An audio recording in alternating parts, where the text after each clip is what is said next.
गुज़श्ता 24 घंटों में या 2 दिन में आप कह लें कि 36 घंटों में ये बात अब कन्फ़र्म हो गई है। चर्चा तो बहुत दिनों से था लेकिन कन्फ़र्म हो गई है कि हिंदुस्तान की हुकूमत ने 114 फ्रेंच रफ़ाल प्लेन्स ख़रीदने का जो उनका डिसीजन अंडर कंसिडरेशन था, उसे उन्होंने फाइनल करके गो अहेड दे दिया है। और ये कोई 38 या 39 बिलियन डॉलर के 114 फ्रेंच रफ़ाल तैयारे ख़रीदे जाएंगे, जिसका पहला इंपॉर्टेंट आस्पेक्ट है कि 80% इनकी जो प्रोडक्शन है वो हिंदुस्तान के अंदर होगी और फ्रेंच इसके हवाले से इसेंशियल टेक्नोलॉजी जो है वो हिंदुस्तान को ट्रांसफ़र करेंगे। इसका मतलब है कि इनके इंजन्स भी, बिकॉज 80% मैन्युफैक्चरिंग इंडिया के अंदर होगी, तो इसका मतलब है कि उनकी इंजन टेक्नोलॉजी भी जो फ्रेंच जो है वो ट्रांसफ़र करेंगे। ज़हन में रखिए कि जो JF-17 है जिस पे पाकिस्तान बहुत प्राइड करता है और उसको बेचने की बात हो रही है मसलसल पूरी दुनिया में, उसका इंजन एक रशियन साख का है जो ग़ालिबन चाइनीज़ प्रोड्यूस करते हैं अंडर द रशियन लाइसेंस या रशिया से ही आता है। पाकिस्तान उसका जो मेन थ्रस्ट है, इंजन है, उसे प्रोड्यूस नहीं करता। इसका दूसरा इंपॉर्टेंट पहलू देखने वाला ये है, पहला बल्कि समझना चाहिए सबसे इम्पोर्टेंट, वो ये है कि अमेरिका के प्रेसिडेंट की बहुत ख्वाहिश थी कि हिंदुस्तान F-35 तैयारे जो है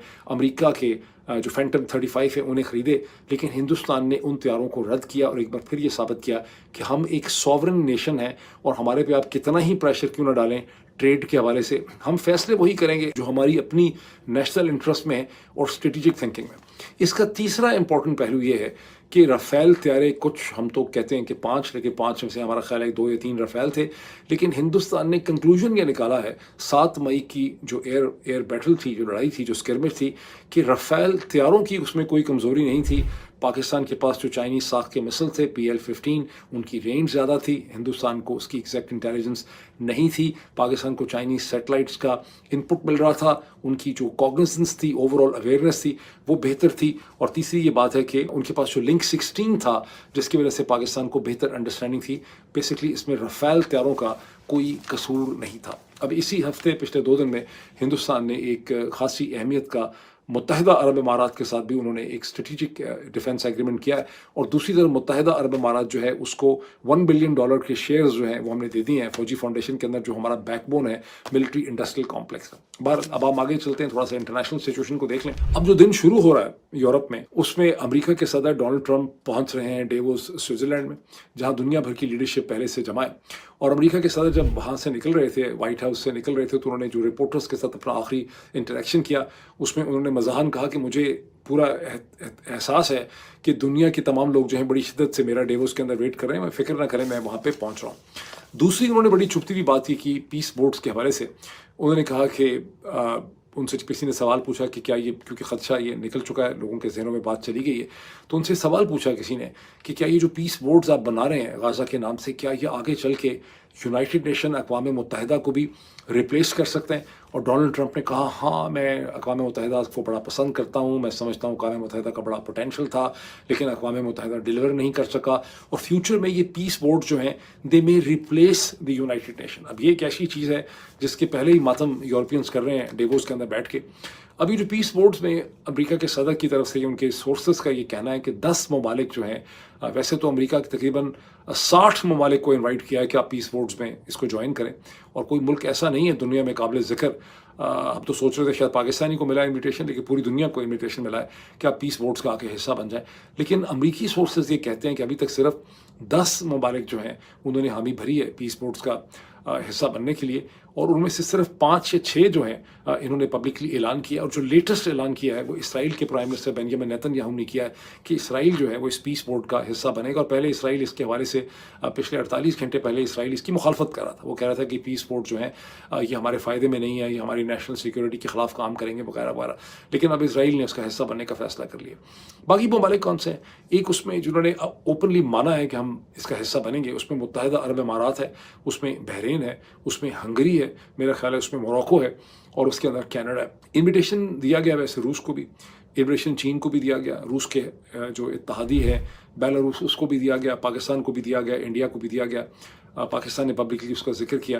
लेकिन एफर्मेशन अभी किसी ने नहीं की। अलबत्ता फ्रांस ने एक अजीब काम किया, उन्होंने पब्लिकली डिक्लाइन कर दिया, वहाँ के सदर ने, मैक्रोन ने कहा हम इसका हिस्सा नहीं बनेंगे। उस पर डोनाल्ड ट्रंप बहुत तैश में आए, उन्होंने कहा कि अगर फ्रांस इसका हिस्सा नहीं बनेगा जब तक मैं डेवोस में हूँ, तो फ्रांस पे 200% ड्यूटीज़ जो है फ्रेंच वाइन्स के ऊपर लगा दी जाएंगी। अब याद रहे कि अमेरिका के अंदर जो सबसे प्रेस्टीजियस वाइन्स हैं वो फ्रेंच और इटालियंस ही होती हैं, जो कैलिफोर्निया वाइन के साथ कम्पीट करती हैं। सवाल ये बनता है कि क्या ये पीस पोर्ट्स अक़वाम मुत्तहिदा को रिप्लेस कर सकेंगे? मैंने इसके हवाले से खासा एनालिसिस पढ़ा है। एनालिसिस ये कहता है कि इसका किसी किस्म का कोई चांस नहीं है, ये सारा का सारा एक दीवाने का ख्वाब है, और डोनाल्ड ट्रंप की प्रेसिडेंसी के साथ ही ये पीस पोर्ट्स का सारा जो ख्वाब और ख्वाहिश है उनकी ख़त्म हो जाएगी। उसकी वजह यह है कि अक़वाम मुत्तहिदा एक बहुत ही डेलिब्रेट डिटेल्ड प्रोसेस के नतीजे में मारज़ वजूद में आया, जिसके पीछे कम से कम 50 साल की जंग जदल थी यूरोपियन और पूरी दुनिया के थिएटर ऑफ वॉर में। और पहले लीग ऑफ नेशन बनी, फिर उस कॉन्सेप्ट के अंदर से अक़वाम मुत्तहिदा बना, और गुज़श्ता 80 बरस में अक़वाम मुत्तहिदा ने एक दरख्त की तरह, जिससे बड़ा सा तनावर दरख्त होता है उसकी ब्रांचेस फैल जाती हैं, तो अक़वाम मुत्तहिदा ने ब्रांच आउट किया है। दुनिया के अंदर बेतहाशा सैकड़ों इंस्टीट्यूशंस ऐसे हैं, सैकड़ों कम्युनिटीज़ ऐसी हैं जिनके साथ अक़वाम मुत्तहिदा काम करता है, और अक़वाम मुत्तहिदा की कोई रिप्लेसमेंट जो है वो अब अमेरिका इस स्टेज के ऊपर नहीं कर सकता, और इससे सिर्फ अमेरिका की अपनी पोजीशन जो है वो वीक हो रही है। अब थर्सडे को अमेरिका के सदर की कोशिश ये है, जुमेरात के दिन के वहाँ से वो निकलने से पहले, डेवोस से निकलने से पहले वहाँ पर एक जो पीस बोर्ड्स हैं उसका एक सिग्नेचर हो जाए, पीस बोर्ड्स मारज़ वजूद में आ जाए। और वहाँ ख़तरा ये है अमरीकी एनालिस्ट को कि बहुत बड़ी एम्बेरसमेंट होगी अगर बहुत ज़्यादा ममालिक ने पीस बोर्ड्स को ज्वाइन ना किया। इसलिए इस वक्त डिपार्टमेंट ऑफ स्टेट बहुत अनतक किस्म की सर तोड़ कोशिशें कर रहे हैं कि ज़्यादा से ज़्यादा ममालिक जो हैं वो पीस बोर्ड्स को ज्वाइन कर सकें, वाइल एंड डेवोस उसका ऐलान कर दें। अब जो दूसरी बड़ी चीज़, अच्छा, इसमें जो यूरोपियंस को सबसे बड़ा एतराज़ है यूरोपियन कंट्रीज़ को, वो ये है कि इसका जो ड्राफ्ट इशू हुआ है उसमें गाज़ा का कोई नाम नहीं है। हालांकि गाज़ा के नाम से इजाज़त ली गई थी नवंबर में यूनाइटेड नेशन सिक्योरिटी काउंसिल से कि ये पीस बोर्ड जो है गाज़ा की रेनोवेशन रिकन्स्ट्रक्शन के हवाले से काम करें, लेकिन अब उस पीस बोर्ड्स का ड्राफ्ट ये कहता है कि ये दुनिया में अमन के लिए काम करेंगे, स्टेबिलिटी के लिए काम करेंगे, गवर्नेंस इंप्रूव करने के लिए काम करेंगे, और पूरी दुनिया में जहाँ जहाँ मामला हैं उसको ठीक करेंगे। और अमेरिका के जो सदर हैं वो इन पीस बोर्ड्स के चेयरमैन की हैसियत से कंटिन्यू करेंगे even after not being in the white house. तो ज़ाहिर है कि यूरोपियंस को इस पर बहुत ज़्यादा ऑब्जेक्शन। अब दूसरा जो बहुत बड़ा फड्डा इस वक्त पड़ा हुआ है वो आप जानते हैं कि ग्रीनलैंड के हवाले से डोनाल्ड ट्रंप को ने एक बड़ी अजीब अनडिप्लोमेटिक हरकत की, नॉन डिप्लोमेटिक की। उनको फ्रांस के सदर जो इमैनुअल मैक्रोन है, उन्होंने उनको एक प्राइवेट पर्सनल टेक्स्ट किया कि ग्रीनलैंड के साथ आपका क्या मसला है, और हम सबको, यूरोपियंस को और आपको मिल के डेवोस से निकल के यूरोप में एक मीटिंग इसके हवाले से करनी चाहिए। डोनाल्ड ट्रंप उनका टेक्स्ट भी पब्लिक कर दिया और रिफ्यूज़ भी कर दिया कि मैं यूरोपियंस को इस हवाले से बिल्कुल भी नहीं मिल रहा, और हमारी नेशनल सिक्योरिटी रिक्वायरमेंट है कि हमें ग्रीनलैंड चाहिए। अब यूरोपियंस जो हैं वो बिल्कुल इस पर बज़द हैं कि ऐसा नहीं हो सकता, और ग्रीनलैंड को उसकी मर्ज़ी के खिलाफ ख़रीदा नहीं जा सकता। अमेरिकन ने फिगर आउट कर दिया है कि तकरीबन $730 बिलियन का वो बजट रख रहे हैं ग्रीनलैंड को, डेनमार्क को कॉम्पनसेट करने के लिए, और $100,000 पर पर्सन को ग्रीनलैंड के देने के लिए, जो सिर्फ 57,000 लोग हैं, हम इसको ख़रीदना चाहते हैं। और जो एग्जाम्पल है डोनाल्ड ट्रंप के माइंड में, वो कहते हैं कि 1959 में उस वक्त के अमेरिका के सदर जो हैं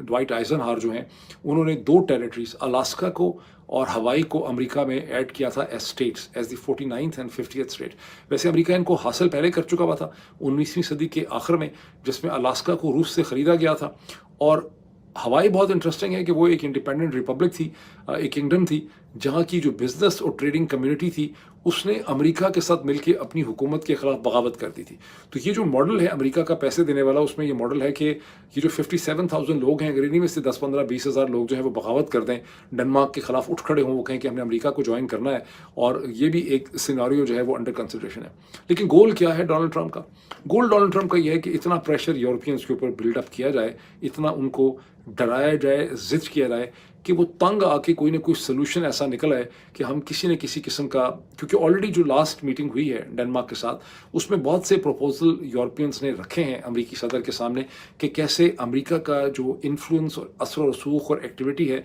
उसे ग्रीनलैंड में बगैर फतह किए हुए भी बढ़ाया जा सकता है। लेकिन अमेरिका के सदर उससे बिल्कुल भी उन्होंने एग्री नहीं किया। वो चाहते हैं कि नहीं, मुझे इसका मुकम्मल फिजिकल कंट्रोल चाहिए एक स्टेट की सूरत हाल में। लेकिन उनका ये ख्याल ये है कि इससे कोई सोल्यूशन जो है वो निकल आएगा। अभी जो कुछ हो रहा है, ये दोनों चीज़ें जो मैंने आपके सामने रखी हैं, पीस बोर्ड यूनाइटेड नेशन को हम रिप्लेस कर सकते हैं, ग्रीनलैंड हमने हर सूरत में लेना है, इसका नेट इम्पैक्ट क्या है? اس کا نیٹ امپیکٹ وہ ہے جو احمد علی خان صاحب نے، اور بھی لوگوں نے مجھے کہا، لیکن کینیڈا میں جو احمد علی خان صاحب ہوتے ہیں جو ٹویٹر پہ بہت زیادہ ایکٹیو ہیں اور پاکستان تحریک انصاف کے بہت بڑے سپورٹر ہیں، انہوں نے مجھے ٹویٹ کیا، مجھے ٹیکسٹ کیا کہ یہ سارے لوگ ورلڈ آرڈر کا، آپ بھی کہہ رہے ہیں کہ ورلڈ آرڈر ختم ہو رہا ہے اور ایک نیا ورلڈ آرڈر آ رہا ہے، تو کیا ورلڈ آرڈر ختم ہو رہا ہے اور کیا نیا ورلڈ آرڈر آ رہا ہے؟ میں آپ سب کی توجہ دلاؤں گا کہ اب سے بہت سال پہلے فرید زکریا نے ایک کتاب لکھی تھی جس کا عنوان تھا رائز آف دا ریسٹ، جس میں انہوں نے کہا تھا کہ امریکہ کا فیلئر یا قصور یا کولیپس نہیں ہے، ایکچولی جو پیرالل اکنامک اور پاور سینٹرز ہیں یا اسٹریٹجک سینٹرز ہیں انہوں نے دنیا میں گرو کیا ہے، چین نے گرو کیا ہے، ہندوستان نے گرو کیا ہے، رشیا نے سوویت یونین کے کولیپس کے بعد پھر گرو کر لیا ہے، لاطینی امریکہ میں برازیل نے گرو کیا ہے، اور یہ جو ڈفرینٹ سینٹرز کی گروتھ ہے اور یورپ نے گرو کیا ہے، تو اس کے نتیجے میں امریکہ کی اہمیت اور اس کی طاقت میں کمی ہو رہی ہے کمپیریٹو سینس میں۔ اب اس کے کازز بہت عرصے سے چل رہے تھے اور اس کا کازز وہی ہیں جو فرید زکریا نے کہا کہ رائز آف دا ریسٹ، اور اس کا نتیجہ کیا نکلے گا؟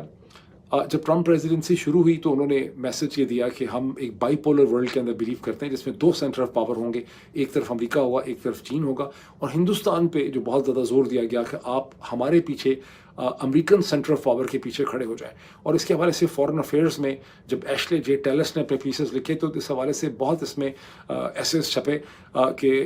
ہندوستان کو امریکہ کا حصہ بن جانا چاہیے اس کے پاور سسٹم کا، اور انڈین پوائنٹ آف ویو جو ہے جو ان کے ایکس فارن سیکرٹریز وغیرہ نے لکھا وہ یہ تھا کہ نہیں، ہندوستان ایک بائی پولر ورلڈ آرڈر میں بلیو نہیں کرتا، ہندوستان ایک ملٹی پولر ورلڈ آرڈر کے اندر بلیو کرتا ہے جس میں امریکہ ایک سینٹر آف پاور ہے، یورپ ایک سینٹر آف پاور ہے، چین ایک سینٹر آف پاور ہے، رشیا ایک سینٹر آف پاور ہے، اسی طرح سے ہندوستان ایک سینٹر آف پاور ہے۔ اب جو چیز ہمارے سامنے ہونے چلی ہے کہ جو بائی پولر آرڈر ہمیں یہاں پہ کولیپس ہوتا نظر آ رہا ہے، جو ہمیشہ سے چل رہا تھا گزشتہ 80 برس سے، جس میں پہلے سوویت یونین تھا، پھر اس کا چین ایک طرح سے اس کا حصہ بن گیا، اور ایک ملٹی پولر ورلڈ آرڈر جو ہے وہ رائز کر رہا ہے۔ اور جو کینیڈا کے پرائم منسٹر مارک کارنی نے جو اسپیچ کی ہے یہاں پر ڈیووس کے اندر، جو ان کی بیسکلی ان کے اسی ایسے میں، یہ اکانومسٹ کا جو ایڈیشن تھا 2026 کے حوالے سے، یہ آپ اس میں دیکھ سکتے ہیں کہ یہ مارک کارنی کا یہ پیس آپ کے سامنے ہے، by the edge of veritable geometry.